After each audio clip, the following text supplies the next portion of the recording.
Hi everyone, my name is Becca, and for my intervention paper I chose to do what is otherwise known as Superfund. In this presentation I will be discussing what is otherwise known as Superfund. The term Superfund comes from the passing of the Comprehensive Environmental Response, Compensation and Liability Act of 1980. This was signed into law by then President Jimmy Carter. For short, this law is referred to as SRSLA or Superfund. The goal of this law is to give the Environmental Protection Agency, otherwise known as EPA for short, the authority to clean up uncontrolled or abandoned hazardous waste sites, and to hold those responsible for the pollution liable by having them perform the cleanup themselves or repay the EPA for the cost of the cleanup. The environmental injustice when it comes to these hazardous waste sites is that they are oftentimes located near lower socioeconomic areas and in non-white communities. This exposes the geographic inequity. There's also the issue of those who polluted these areas profiting off of this pollution and or their production and also possibly not being held responsible for their actions. Even if they are held responsible, it is only monetarily, oftentimes a fraction of what they have made, and they really deserve to be tried criminally for the health disparities that individuals living near these sites are exposed to.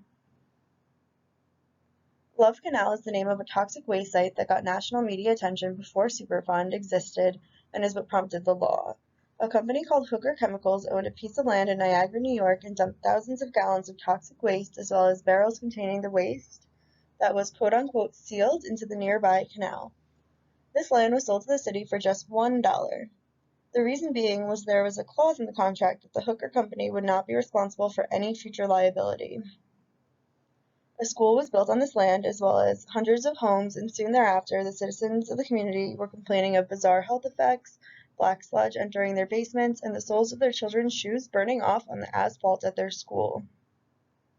The community essentially band together and advocated for their right to live in a safe environment free of toxic fumes and chemical exposure, and they were eventually heard, and the New York governor rebought the affected homes, and President Carter signed for emergency aid for the area. If it weren't for this tragedy happening, we most likely would not have had the SRSLA or Superfund Act today, and these hazardous waste dumps would remain unbeknownst to those living and working near them. According to a 1979 publication from the EPA, chemical sales in the United States now exceed a mind-boggling $112 billion per year, with as many as 70,000 chemical substances in commerce. This has greatly contributed to the issue of hazardous waste dumps, as has mishandling of the chemicals, improperly storing them, and improperly disposing of the chemicals. This has led to the EPA identifying 53,897 Superfund sites in the US, Puerto Rico, and the US Virgin Islands. Of those 53,897 sites, 2,123 are located in New Jersey, which is the most of any of the 50 states. Of those 2,123 sites, 151 of them are proposed, deleted, or are currently on the National Priorities List. The National Priorities List is a site that has scored above a 28.5 on the EPA's hazard ranking system, which sort of expedites these sites as a priority for their potential for human exposure and allows them to receive federal funding. There are currently 1,327 sites that qualify as National Priorities List sites solely due to their HRS score being above 28.5.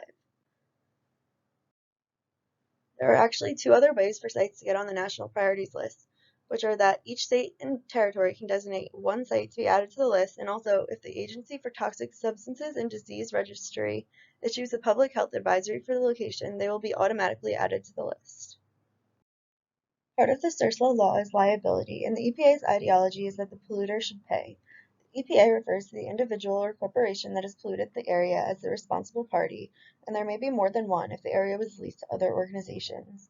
Leasing of land can also make determining who the responsible party or parties are more difficult, as the current owner or leasee may not be the responsible party, and the pollution may have happened decades ago, which would not make holding the current owner or leasee responsible very fair. If no responsible party is found, the EPA pays for the entire cleanup process. This is achievable through the Superfund Trust Fund, which receives money through petroleum excise taxes, chemical feedstock excise taxes, and environmental income taxes. Sites that are designated as national priorities also require the state that they are located in to pay for 10% of the overall cost of the cleanup for that site.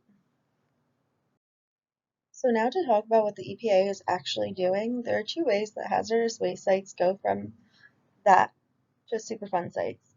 and that is by site discovery from another organization like a local health department or the site being brought to the attention of the EPA. Once a potential site is discovered, a preliminary assessment is conducted, which includes gathering historical information about site conditions to determine whether further action is necessary. This assessment gauges short-term risks by measuring the levels of chemicals in the air, soil, and water at these sites.